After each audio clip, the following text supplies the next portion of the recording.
Oh, you do know I love wildlife. So on SG Animals we focus mainly on animal care and my reptiles, but part of the whole aim is to branch out into wildlife conservation and documentaries. So you'd better believe we jump at the chance to help. Even the smallest of creatures.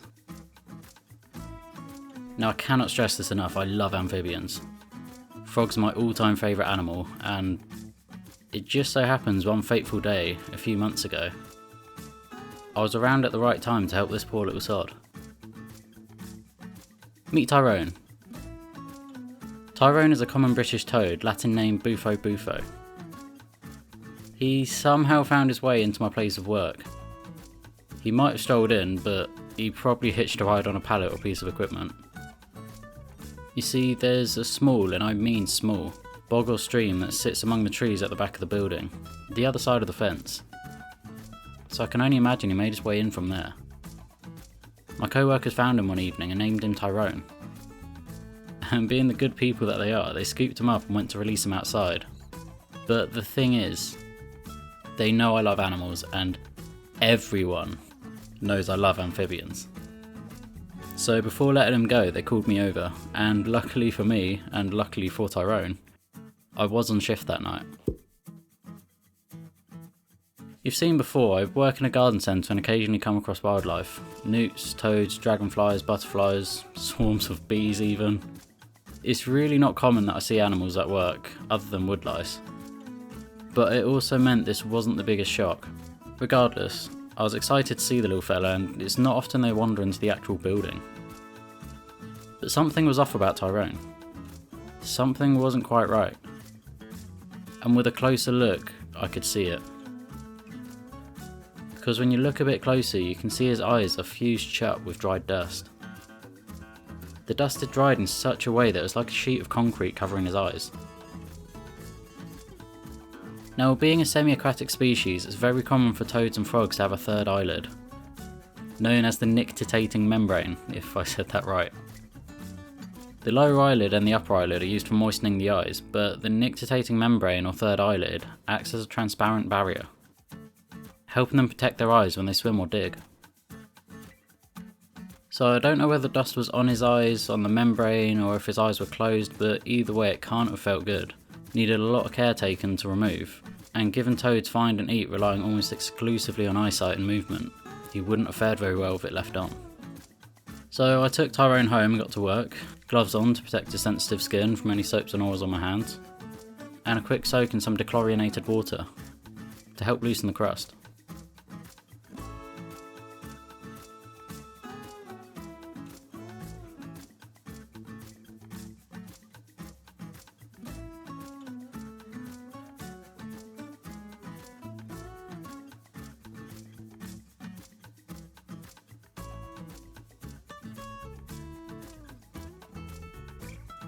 And after a quick look, his underside also looked a bit irritated, probably from the chemicals we clean our floors with at work. Now I don't actually know if Tyrone's a he.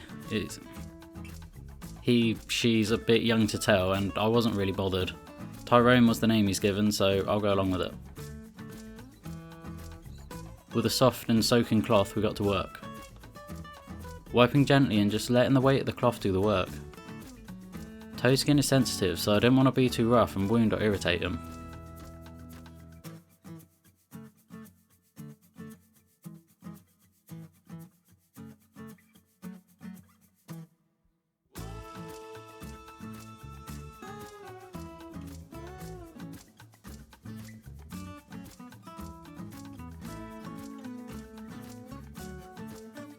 That must have felt so good. Beautiful too. Shining bronze colour. The soaking really helped and it started coming off bit by bit. Thankfully too, it doesn't look like there's any actual damage. I think the eye was held completely shut by Tyrone.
Other eye done, and another nice soak. He's had a rough day.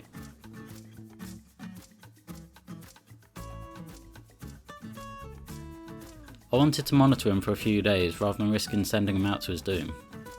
So I made a little enclosure, and not my finest work, but it's custom built with a swimming pool.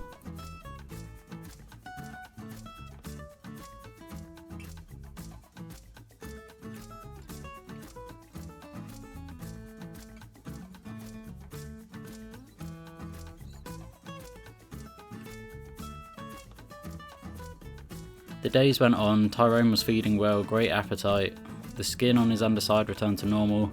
I had absolutely no concerns, Tyrone was healthy. So as much as I wanted to, I didn't keep him very long. I only kept Tyrone for I think about 6 days and no longer. As tempting as it was to keep him or hold on to him a little longer to check he's okay, wild animals in captivity can pick up pathogens, whether from the equipment used, food fed, or my comings and goings, even spread from or to my own animals, which when released could cause them to spread something new to the surrounding amphibians. The longer they're kept, the more dangerous their release becomes. And Tyrone had given me absolutely no reason to be concerned any longer, so I released him. Now I would have filmed this part, but it was on private land, so... As much as I wish I had some amphibians, I never would have kept Tyrone unless he had some sort of injury or disability. Something that wouldn't have given him much of a chance in the wild. And the thing is, I'm obviously not against captivity, if it's done right, but these days there's just so many animals and variations in the pet trade being captive bred that there really isn't a need to take animals from their homes. If they can live natural lives, then honestly, I believe they should. Most of my animals, and those that I take in these days, are rescues.